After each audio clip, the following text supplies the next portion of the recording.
fantastic. Awesome.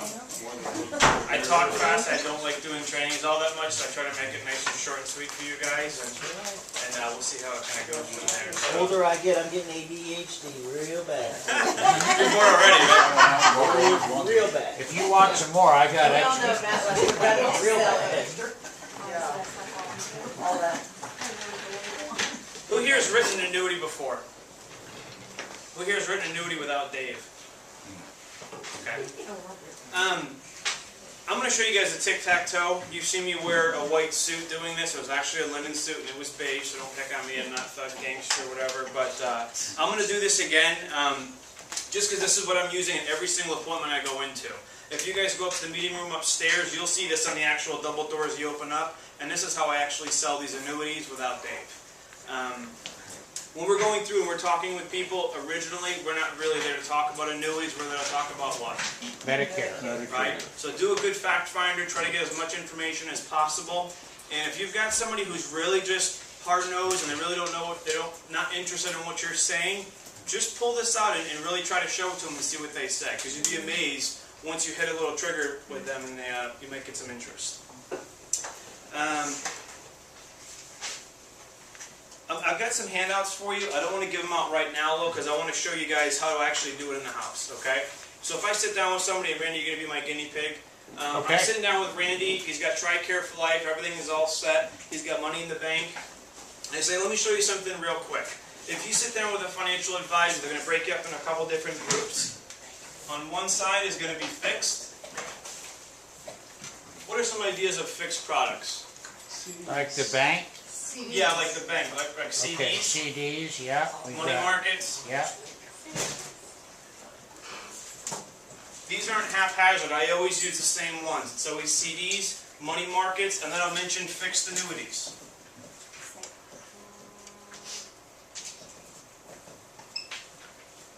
This next part is very important, how I organize this. What do people like about bank products and why is their money there right now? Because it's safe. Very safe. It has to go below it. Okay? I know you guys have seen this before, but it's always good. I'm not looking at a script. I actually know this stuff, and I'm doing this all in a specific way. You write fixed, ideas of fixed. What do you like about them? What do people not like about the fixed products now? Because you got to take a toaster to the bank if you want to open an account. Picked the wrong client here. We're just going to put low returns. Low return. Now you're not meeting with a financial advisor or anybody to talk about just fixed products, right? So they're going to say, listen, you're not going to make a bunch of money over here. We're going to put you on the other side. These are called variables. What are some ideas of or examples of variable products? Nope. Stock. Variable annuities. We're going to say ETFs, which are exchange traded funds. Again, these aren't haphazard. I always use the same ones. Because sometimes people don't know what an ETF is if they're not really in the market at all. And you can kind of explain to them it's an exchange traded fund. And then I mentioned a variable annuity.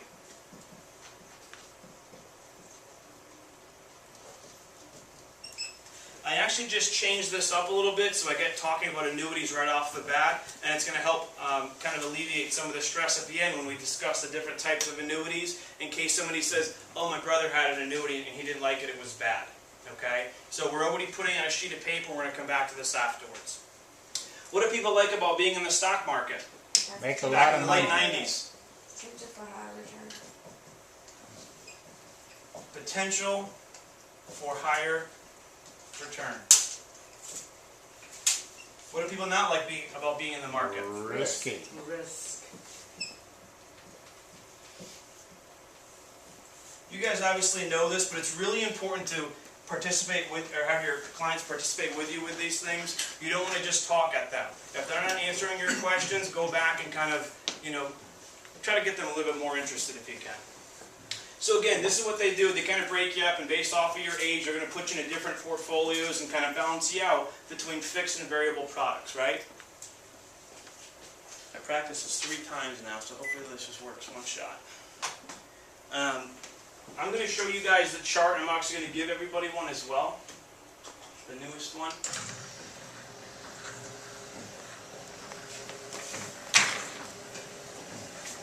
Don't worry, it gets brighter.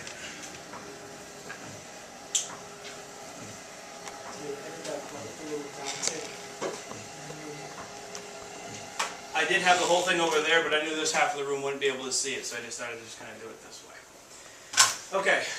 Has anybody seen this? Has everybody seen this before? I know you guys. Have you ever seen this before? You've seen this? Okay. You've seen this before? Okay. This is important. I use these in all the houses. This is the brand new one, and I've got copies of this also. Okay. I also have a copy of the tic-tac-toe that's numbered out, an exact instruction on how to get to every single step, so you don't have to memorize it off of what I just did or take notes. I don't want to give it to you now because I kind of want to do it in a presentation mode.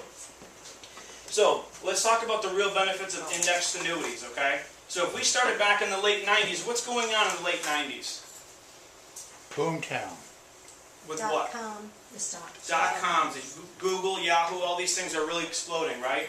If we started with 100 grand and we're in the red line, which is the S&P 500, it's just an index of the stock market, okay? So if we had it for one full year, the market goes from 100,000 to about 120 in 1 year. Made 20 grand, right? What do? We sit down with our advisor. We just made 20%. Do you want to go ahead and get out now? Nope. Why not? Because we just got 20%.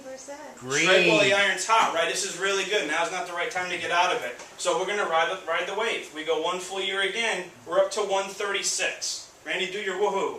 Woohoo!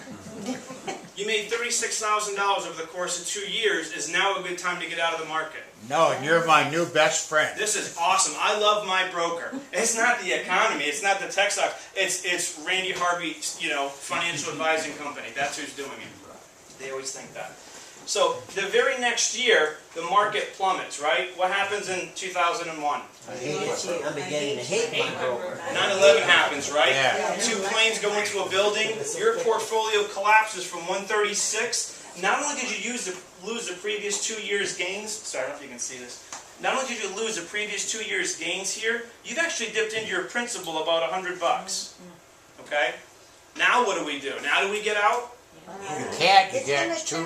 Gotta wait till it No, comes no, back. don't get out now. Why would you get out now? We want to ride the wave. It'll come back, right? Okay, I guess it's 3 years of not taking it out because we just don't want to make sense right now to do that. Sure enough, market gets crushed again, okay? You get a double back-to-back blow, and it negates the 2 awesome years here, and now you're at 78 grand from your original 100,000. Surely we should get out now. I mean, my wife is going to kill me. I mean, we really lost a lot of money, and this was supposed to be a good, safe alternative if we balanced out. And now, if you've ever played poker, all your chips from the middle in your pot go, right? All my chips, I need to see this hand out, and I have to just ride the wave here. Fortunately, we have 1, 2, 3, 4, 5 years of positive gains to get to 145. We finally saw we're a little bit above where we were before. Then what happens? Fannie and Freddie come along, right? The housing market. The housing market collapses, 36 or 37% loss in 1 year. And then it rattles around down here and eventually goes back up. The blue line is a minimum guaranteed contract value. It's kind of like a bank account, the way that I relate it to this. Has everyone heard that story before? You've heard Dave talk about this? You got to have a story with this. Don't just show it to them, let them go all over the map. Talk about the Googles, the dips, when should you get out, because you're all setting yourself up for an actual presentation or a close. The green line is what I want to talk to you about. This is what an indexed annuity does. When the market goes up, my clients go up as well. When they make $20,000 in the market, well, they're going to get 20%. We're probably going to get more like 11 or 12. Right? Market goes up again, what happens? We go up. What happens when 9/11 happens and the market crashed? Zero's your hero. I like that. And we retain our gain. They're corny, they're gimmicky, but those are the things that people do remember, okay? You get a client call you up and they're really upset. They're upset because they got a zero in their statement, not because there's parentheses around their performance. That's important. Okay, so there's a couple different things here when you're talking about this. Obviously, zero is your hero. Retain your gains. What does retain your gains mean? We don't lose a penny. That's zero is your hero. What does retain your gains mean? Whatever you gain, got, you keep. Whatever. We actually had a good couple of years here, right? Even the indexed annuity grew to $125,000. You made 2 years worth of good interest. You get to retain those gains and keep it going forward. Okay? Exactly. If I've got a bolt and it's just stuck there in the wall, right? And I have a regular wrench, if I go right with it, what happens? Righty-tighty, Righty-tighty, what happens when I go left? lefty-loosey. So hopefully, being in the market, it's very similar, where hopefully you go righty more than you go loosey, and you can actually tighten your portfolio and do pretty well. What if you had something more like a ratchet? When the market goes down, you tighten it, and the market goes back, then what happens with a ratchet? Nothing. Nothing. Righty-tighty, nothing happens when you go backwards. That's like a ratcheting effect here. Righty-tighty, nothing happens. And you get that ratcheting effect going forward with these programs. Does that make sense? Yeah.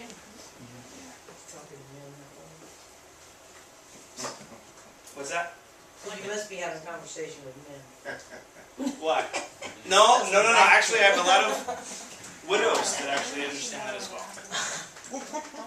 So this is the program that we used overall, and we're talking about the highs and the lows, the ratcheting effect. You never have to make up or decide when's a good time to get in the market or get out. The guesswork is done.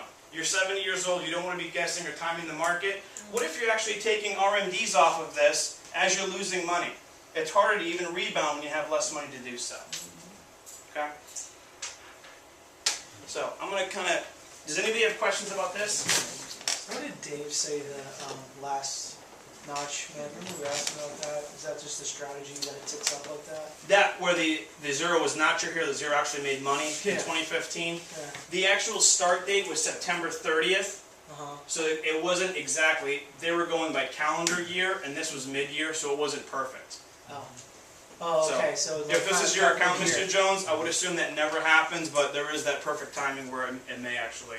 Especially because the strategy is an average, so the average went up even though the market went down. Yeah, the monthly average did go up that Dave said it had to do with the actual issue data. year. Either one works. Okay. Just Nobody on the paper. will ever Were you, ask Mr. that. Chambers? Okay. So does anybody have questions about this at all? It's tough because I know a lot of you guys know this already, so I don't want to bore you with it, but I want to remind you of it. And I also want the new people to see this, because this is what we're actually using to sell these programs. I know I am. So, how do we relate this back to the initial chart? When we go back to this here,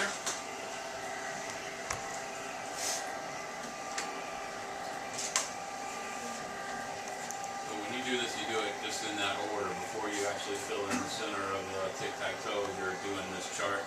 And then you go exactly. back. Yeah. I'm going to hand some of these out now, just so you can kind of follow along with that also. Now you actually have that chart.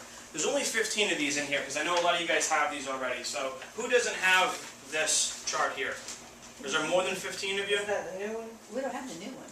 I don't I have gave these out a little while ago. Yeah. No, we don't have it. You have a new one? You could give it to John and have him email it. Yeah, I will. Okay. All right. These, don't take these unless you really need one. He's not Okay? giving you color. You can have one if you're fairly new. The copies aren't Oh, colored? yeah, oh, he has a copy. But he only has 15 of them.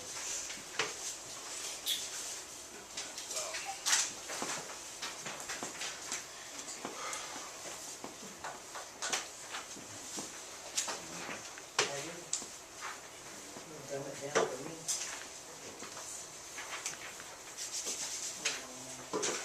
How do you, after you find out they're on TRICARE and they don't need any Medicare help, how do you at that point Pivot. go pivot into this? Every once in a while, I'll just say, do you mind if I show you something real quick? This is a lot of people are taking advantage of now, and I'll just show it to them.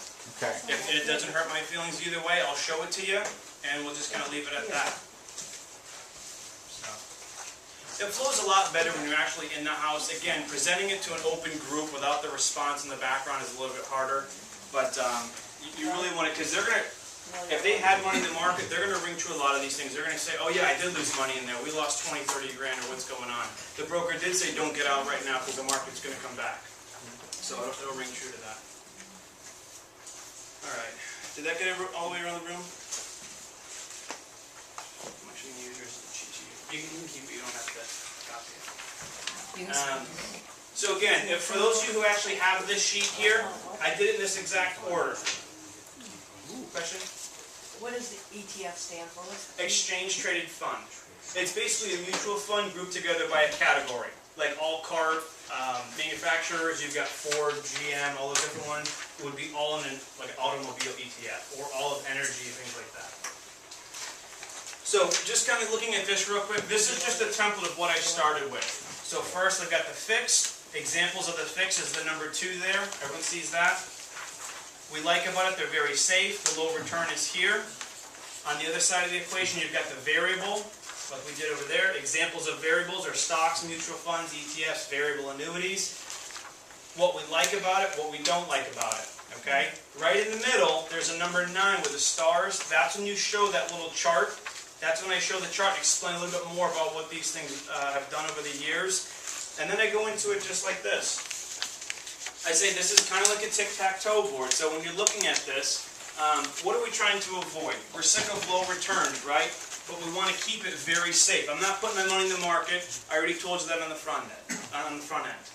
Okay, well, I also want a potential for higher return, but I don't want any market risk whatsoever, right? This is where that fixed index annuity comes into play. And that's where you link the two together. You're not getting low returns like on a bank product, like 0.5% or 1%, but you're also getting more potential for higher return and keeping it very safe at the same time. Does that make sense? So, I know it sounds, again, in a whole group it doesn't make sense. When you're showing this to an actual client and you're basically just explaining this how it works, you can use it going back to it if they don't know what they have. How are you diversified right now? Most of your money is with the broker or whatever on this side over here? I told him we want it to be very low risk. Okay. If you can get a statement out, that helps. But, I mean, again, you're hiring a broker to put you into different programs. Even bonds can lose value. In 2008, bonds lost value just like the stock did, right? So, again, this is how we explain it. When you're talking about annuities in general, underneath here is where I'll put a couple different bullet points. What are some of the benefits of an annuity overall? Tax deferred. Avoids probate. What does that mean? Money goes directly to the beneficiaries upon death. What else does that besides an annuity? Life insurance. Life insurance, right? Okay. Life insurance and annuities avoid probate. It goes right to the beneficiary, which is huge when you're settling an estate. You don't have to have the money tied up for 6, 9 months, 12 months, whatever it is. What else is good about annuities as far as accessibility goes? You can get up You can get any, up to 10% of it. actually you can get any of it anytime you want. They cost you some money, but You can take out 10% free withdrawal at any given time. The majority of the ones that we do may have to wait a year or so, but the majority of the ones that we do, you can actually access your money all the time, every single year. Whether you need it or not, it's always there. What else? grows tax deferred. Okay. This gets catered depending on where the monies are right now. Okay, if they've got the money in the bank and they have a CD paying 2%, it's completely different. When they make 2% and they pay taxes on that, it's really not a full 2% they're gaining because they've lost some to Uncle Sam, right? And then when they go and get credit interest the following year, it's the same thing. Also, if they don't take money out of the CD, they still have to pay taxes on it anyway. Even when you're not using it. Taxation without representation. I'll leave my jokes. I'll leave my jokes alone. You signed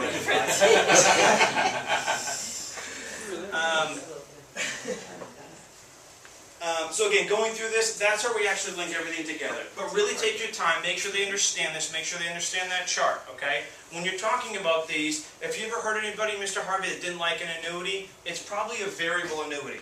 All a variable annuity is it still avoids probate, it still grows tax deferred when you don't use it, but it's a bunch of sub-accounts with mutual funds and stocks in it where you bear all the risk, okay? Fixed annuities are going to be making anywhere between 1% and 2% right now, and you may or may not want that. If you want something that's very plain vanilla, it's going to be to CD, you can choose that route if you want to. A lot of times people don't want to do that because they like some of the 8 or 10% bonuses, which is going to be 4 years worth of this interest all in the first day, or 5 depending on which one you go. Excuse me, tax deferred, explain that. Somebody explain tax deferred. Not me. A lot of money grows, you don't get taxed on it, you don't get taxed on it. When you take it On the out, that's gain. the only time you get taxed on it. Okay.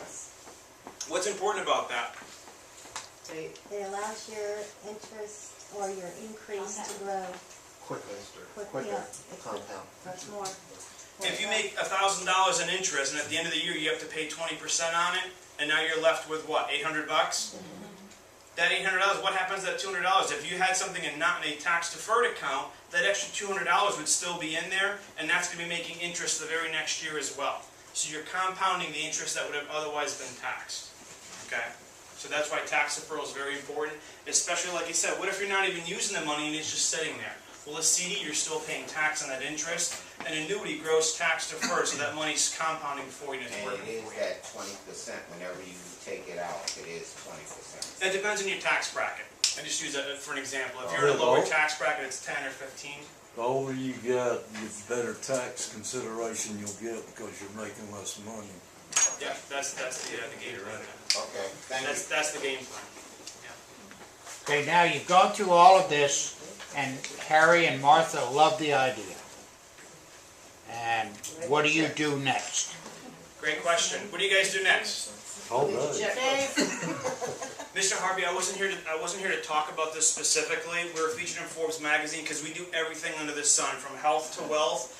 This is a huge thing that I do for a lot of people, but again, I'm not sure exactly what you were looking for. What are the goals of your money? Well, I want to leave it behind. Okay, do you want to take income from it? If you can grab a statement for me, you can take a quick look and see how you're actually conservatively invested. Sometimes, just like Norman was saying before, like you got to give them something to get something. Sometimes it just kind of pries that oyster shell open just enough where you can kind of get access to it and say, let's take a quick look. Okay? But I did this with Barbara Fern. We wrote a $500,000 annuity in her house.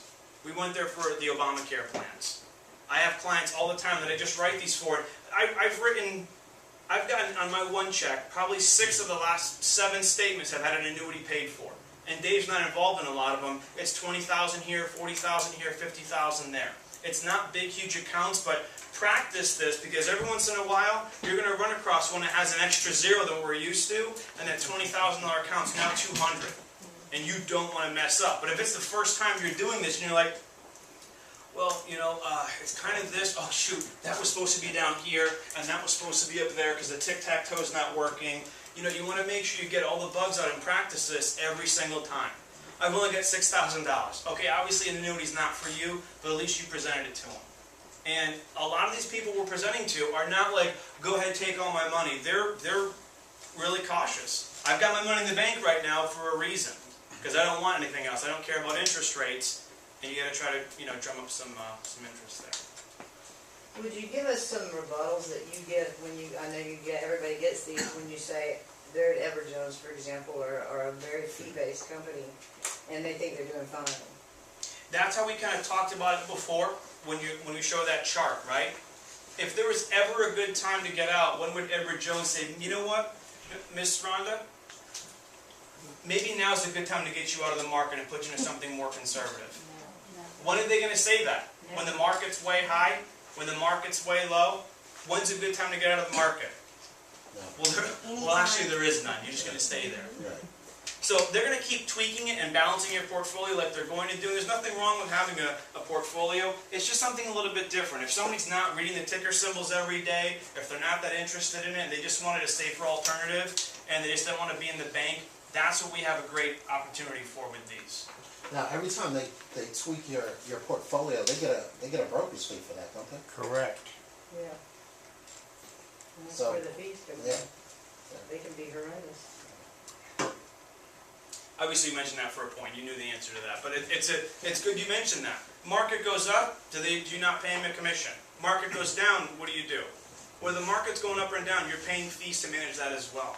If you run across anybody with a variable annuity, you saw Dave talk about this before, with all the fees that are inside of those. When people hear about annuities and they're expensive or they're risky, they're talking about variables. What's the annuity that locks up all your money and you can't touch it but an income forever? You answer this one. Is that me? Well, an annuity. You can only take an income. It's annuitized. What is that called? Spiel. It's called an annuitized annuity. It's an immediate annuity, Oh. okay? That's the other ugly annuity. You want to talk about these and get these terms out there, because one annuity is not every single one combined. An immediate annuity is not what we sell at all. Those are a lump sum goes in and it's an income payment forever, right? Right. So I just want to make sure we have these conversations with them. So after all said and done, I wasn't prepared to go into all this. What I'll do is I'll grab some literature for you. I'll be back next week and I'll show you a little bit more about what I'm talking about. That's all I do. And then when I come back, now I can go and put together income models and different things and show them in black and white what the projected growth would be and different things inside of it. But we have to be licensed with those companies that we want to sell with. Right? Not for fixing things. We have to be licensed with the company, Appointed, not broker license or anything. appointed with American Equity or whatever. Have you done your 4-hour annuity training? And I wanted to mention that too. Yeah. I didn't know that. Yeah. For the new folks. It's not hard. What Greg's referring to is there's a state annuity training you have to do. It's a 4-hour course to be able to sell annuities. But this is very important because when you're talking about these, yes, I'm doing these on my own, but when you're brand new and you're working a day on your own, you may not have a chance to ever get back in that house again. The guy had TRICARE XYZ, is a beautiful house, wasn't interested in anything. What did you present to him? Well, I didn't really present anything, you know. I mentioned 10% bonus and long-term care riders and all these things, but it wasn't an actual presentation. If you can get this out in about 15-20 minutes and say this is what I wanted to show you, I'll come back with some literature on different companies. This is no specific company. This is just a concept in general that might work for part of your money. What I've done with other people is that if they've got $1 million, they've got $800,000 here, and they've got $200,000 here, and I'm just using this for easy numbers. Obviously, we don't run across these all the time. If this is their actual portfolio and they're worth $1 million, they say, what do you feel more comfortable doing? Would you rather pull a little bit from the market and make it safer? Would you rather make a little bit more interest than what you have in the bank right now? But you can actually use this as your fact finder, and if you don't know their information up front, you can start plugging it in right here. Well, what do you have right now? Well, I've got my Edward Jones account, I've got my Wells Fargo CDs over here, and you can kind of plug them in there. Greg mentioned before, if somebody had a bunch of money in the bank, they may not want an index annuity. So you can say, would you prefer a fixed annuity that makes 2.5–3% instead? And then in 7 years you can get all your money back. What other questions do you guys have? The qualified and non-qualified money's going into these. Can you go over the difference in some of those? Sure. Qualified money has never been taxed. 401k, 403b, and when you roll that over, it's going to go stay in that same non-taxed. Okay, it's never been taxed. When you roll it into here, it's not going to be taxed until they turn what age? 70 and a half. 70 and a half. Okay, so they will not pay taxes on it until they actually take the money out. So it's great for 401ks because one of the downsides of these is you get to tie the money up, right? We talk about they get to tie the money up. 401ks and IRAs, the IRS is tying those up anyways. You're never going to take a $400,000 IRS or IRA, cash it in because the IRS is going to have your dinner, right? So it's great for that. Non-qualified is just regular cash in the bank. You cannot commingle those funds. You can't take an IRA and then throw a CD and mix them together. There is a new tax law out there about postponing 20% of it to 85. Wow. To that IRA 70. money. They're allowed to allocate 20% of their IRA money and postpone it out so they're 85 into a separate account. Can't be commingled. There's certain annuities that will label it like that. Dave said he has a couple. Why would they do that? What's the advantage? It's when you have somebody that has a large estate and now they're looking at RMDs that are $15,000, $20,000 a year. Okay. I hope I'm die before I take the RMDs, leave it behind. Kids deal with it or something. Right. That's only on IRA. My son works in that department down in Florida. He's financial When crimes. they're 70 a year. Okay, so we've seen different presentations. Doug McDermott, if you guys have seen it, does the coin toss. Who here actually uses the coin toss all the time? Like all the time? Like for like games? Not all of us were here with Doug McDermott's training. What is the coin toss? Okay, he'll actually probably go through He'll go it, on it. which segues into our thing here. Doug McDermott is the annuity back office guy. The guy is awesome. He looks like the cop from Terminator. And, yeah, not the Arnold dude, the other one. And he's really, really sharp with this. This guy is big, big, big money. And he's doing an annuity training. He's coming here from the home office on August 8th. It's a Monday, and it's all day. It's all day. So it's a mandatory training. You definitely want to be here. What's that? Last time we had to go to this training, we all had to go to Columbia to do it. So having it Yes. here at the office is a big deal. Guys, listen up. This is important. Greg got a good point. We actually all went and took an office day, and we went to Columbia for the same guy to train, and he was fantastic. Okay. Passed out money too. Yeah. I don't think he's doing it this time. That was part of his presentation. Okay, so the same exact thing. Who here does a tic-tac-toe presentation? You actually do tic-tac-toe. How many of you sold annuities off of this? Okay? This is how I sell every one. I'm not some crotchety old man who's sitting there telling me to do this, and this is what I did back in my day. This is what I do on a regular basis. It's more polished when I'm not sweating bullets down here, but it's actually a really strong presentation if you can learn it. The trick is not to show them this sheet and then just kind of point to things. The trick is to say, let me show you something real quick, and to know it, and go all the way through. And whether they're super excited, or whether they're just kind of like, all right, buddy, I'll give you 15, 20 minutes, you're already here. The whole concept is here. I wasn't designed to talk about this. I wanted to show you. I think it'd be a good fit for part of your money. I'll go back and look at the different companies. And then when you come back, you say, Dave, I got an awesome appointment. If it's money in the bank and you want to do it on your own, you've been doing it for a few months, try it on your own. Let me show you something real quick, and you can pick up 20 grand. Suitability with a lot of these companies, you're only looking at about 50% of their liquid assets anyways. So they've only got 60, 70 grand. Do you really want to bring Dave back to take a $30,000 annuity and split into a 15? Okay, the bigger ones, that's fine. But after a while, if you've been here for a year or so, start trying to present these on your own. Dave's going to yell at me for that. He's like, what are you doing, man? You're killing me here. But it's true. And you'd be amazed what you can actually run across. And get good at this, because like I said, every once in a while, you'll be like, wow, he actually wants to put in an extra 100 grand. Now he just made 3-4 grand off of that. Questions? What are the companies that do these fixed indexed annuities? You can go into our website and look at all the different ones. I mean, there's lots of different ones. Yeah, there's American Equity, Phoenix. Yeah, I mean, you can just spit through. There's dozens and dozens. Dave's done trainings on them before there. That right there is the easiest presentation. I have sold numerous and numerous annuities just by doing that presentation and on the first visit. I mean, I walked in houses with that. Yep. Put that out, and you doing that presentation with them. I can pick that and say, hey, we're gonna play a game of tic-tac-toe. Let's see who wins. If I win, we're gonna do something with your money. If you win, we're gonna be here. Yeah, and play that game with them. And they find it funny, they find it comical, and then they end up writing annuities with me. It's very easy to do. My recommendation is for folks who have never done this before, every time you pull this out and do it in front of a client, you're going to get better at it. Yes. With the first 2 or 3 people, especially if they don't care and they don't want it, you've actually helped yourself by doing this because you have remembered that you have to do it, number 1. Number 2, you did it. And then the next house, it'll be a little easier, so on and so forth. And then you're going to go into a house like Teresa goes into, and they're going to say, okay, we'll do it. And you're going to go, what? You're going to what? Sure you don't want me to come back with Dave? I don't know.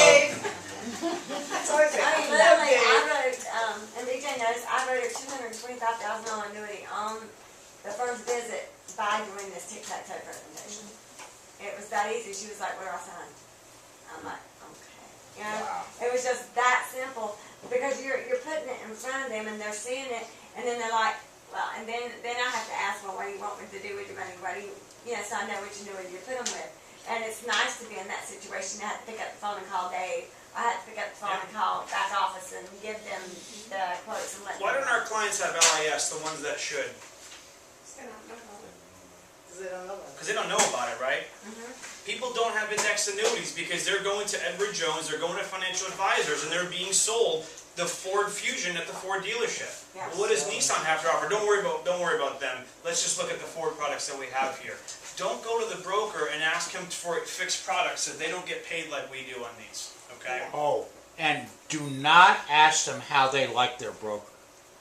Yes. Never ask them that question because it's always going to be they're great and then we're dead in the water. You cannot overcome that. Exactly. But you'd be amazed how many people actually say that. Of course, they don't know. Well, and saying this nicely about it, the broker takes them to lunch once a year, sends them a birthday card, does all of this kind of stuff. And Edward Jones has the same type of Mac system that we've got. So all the things pop up, and they get a birthday card, and they get all of this stuff. Yeah, I had the lady that came in, well, Celeste and I found the lady, came and talked to Dave for 2 hours. We laid it all out for her. And I called her back in a couple of weeks, and she's like, well, my broker's really nice, I'm trying to get in contact. The guy has not, to this day, it's almost a month now, returned her phone calls, and she still stays with him. It's amazing. Wow. Yeah. Yeah, well, it's also a lot of mindset. Yeah. People don't, the money is, you put your investment with a stockbroker. That's what you do with your money. That's either in the bank or with a stockbroker. The fact of putting it. What you were saying is important. Obviously, don't ask them that, but also don't assume that they like their broker. Okay? Don't assume that just because they have them, they like him. Because sometimes they'll actually come out and tell you, be like, I don't even see the guy anymore. I moved down here from New York City, and the guy hasn't even called me. He probably doesn't even know that I moved. Jerry, how's your Merrill Lynch account? Oh, well, gone. Put it in an annuity. Once they stop calling me, you know.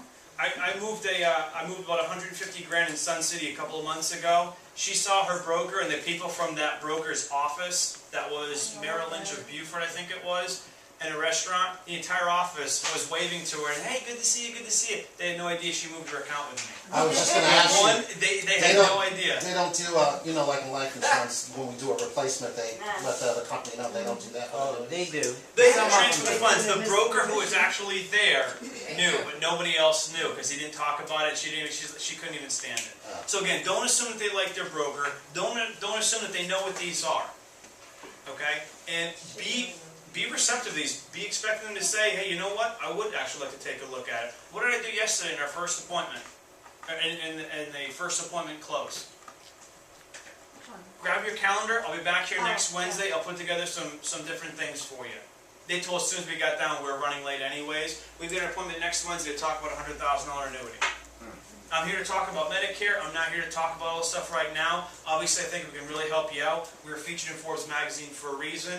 I'll be back next Wednesday. If you have a calendar, you write your appointments in. Well, of course we do. They pull it out right here. What do you got for next Wednesday? Right in the books right there.